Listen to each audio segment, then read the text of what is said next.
আজকে পহেলা বৈশাখ। সবাইকে নববর্ষের অনেক অনেক শুভেচ্ছা, সবার জন্য অনেক দোয়া, অনেক ভালোবাসা। প্রিয় ভাই বোন বন্ধুরা, সবাইকে আসসালামু আলাইকুম এবং আদাব। সবাই কেমন আছেন? আশা করছি অনেক অনেক ভালো আছেন। আপনাদের দোয়া আর ভালোবাসায় শুকর আলহামদুলিল্লাহ ভালো আছি। সেই আগের রুটিনে চলে আসলাম। সকালবেলা ঘুম থেকে উঠে চোখে ঘুম ঘুম নিয়ে আটা গোলাতে হবে, রুটি ভাজতে হবে, চা বানাতে হবে, ডিম ভাজি বা অন্যান্য সবজি করতে হবে। তো যাই হোক, নাস্তাটা করে নিলাম। তারপর হচ্ছে দুপুরের আয়োজন। যেহেতু ঈদে অনেক রকমের খানা দানা খাওয়া হয়েছে, তাছাড়া প্রচুর পরিমাণে গরম পড়েছে। তো আজকে বৈশাখ বলে সেরকম স্পেশাল কিছুই নাই। এখানে কি করছি, তেলাপিয়া মাছ, এটা ভাজার জন্য এখানে হলুদের গুঁড়া, মরিচের গুঁড়া, তারপর হচ্ছে লবণ, সরিষার তেল, এগুলো সব কিছু একসাথে দিয়ে খুব ভালো করে মেরিনেট করে নিব। সরিষার তেল দিয়ে মেরিনেট করার কারণে মাছ ভাজাটা খেতে কিন্তু অনেক বেশি মজা লাগবে, লোভনীয় হবে। তো যদি কারো ভালো লেগে থাকে আমার মতো করে খেতে পারেন। প্রিয় ভাই বোন বন্ধুরা, সবার কাছে বিনীত অনুরোধ থাকবে, অবশ্যই একটা লাইক করবেন। আপনার একটা লাইকের জন্য আমাকে আরও কেউ কেউ দেখার সুযোগ পাবে। ফুলকপির করব কি যেন, ফুলকপি ভাজবো, সে কারণে পানির মধ্যে লবণ আর হচ্ছে হলুদ এগুলো দিয়ে দিলাম, একটু মরিচের গুঁড়াও দিয়ে দিলাম।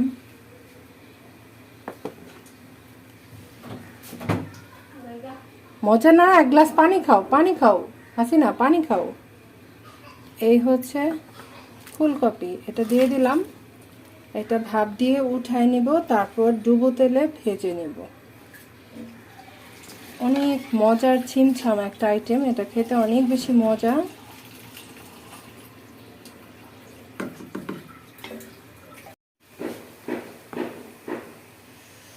চারপাশে শুধু বাড়ি ঘরে কাজ আর কাজ, সারাক্ষণ ঠাস ঠুস হতেই থাকে। বলতে বলতে আমি আপনাদেরকে অতিষ্ঠ করে ফেলছি, তাই না? মাঝে মধ্যে আসলে একদম আর ভালো লাগে না।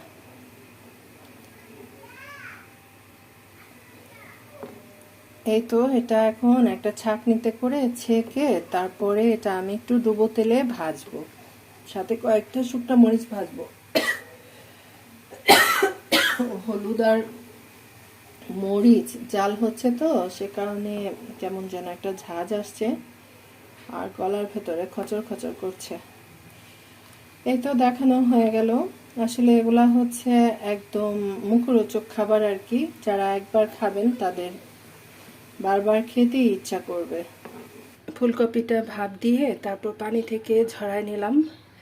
এখন ফুলকপিটা কি করব, হালকা একটু লবণ দিব আর হালকা ধরেন 1 চিমটি চিনি ব্যবহার করব, এটার সাথে মেখে তারপর ভাজাভুজি শুরু করে দেব। চিনিটা দেওয়ার কারণে ফুলকপি ভাজাটার টেস্ট ডাবল হয়ে যাবে, এই কথাটা আমি প্রায় সময় বলে থাকি। তো যাই হোক, ভাজাভুজি শুরু করে দিই, থাকেন আমার সাথে। একটু মজার মজার খাবার খেতে গেলে একটু বেশি বেশি খরচ করতে হবে। আর এই টাইপের খাবারগুলো কিন্তু আমরা প্রতিদিন খেয়ে থাকি না, তাই না? মাঝে মধ্যে করে থাকি। আরেকটা বিষয় হচ্ছে, এই খাবারটা এই ফুলকপি ভাজাটা আমার মেয়ের খুব বেশি পছন্দের। তেলটা কিন্তু গরম হয়ে গেছে।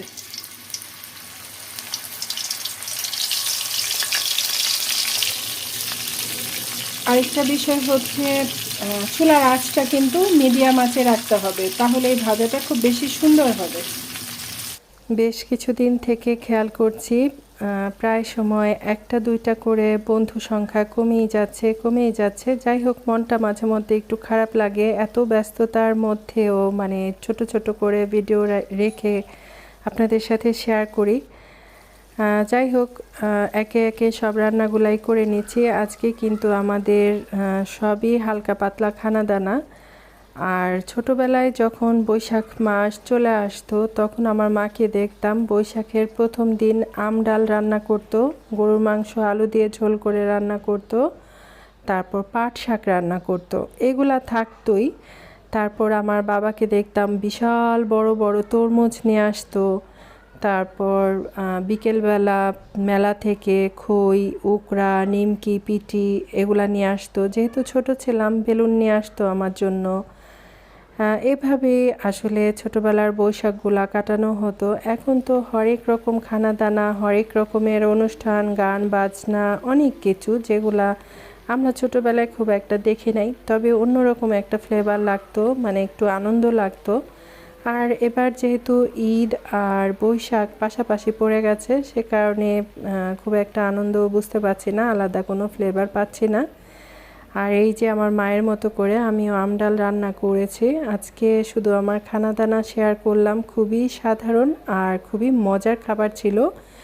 আমার আজকের ব্লগ ভিডিও কেমন লাগলো অবশ্যই মিষ্টি একটা কমেন্ট করে জানাবেন কেমন। তারপর হয়েছে কি, বিকেলবেলা আমার মেয়ে তো বাহিরে গিয়েছিল, তারপর আসার সময় আমাদের জন্য সসেস নিয়ে আসছিল।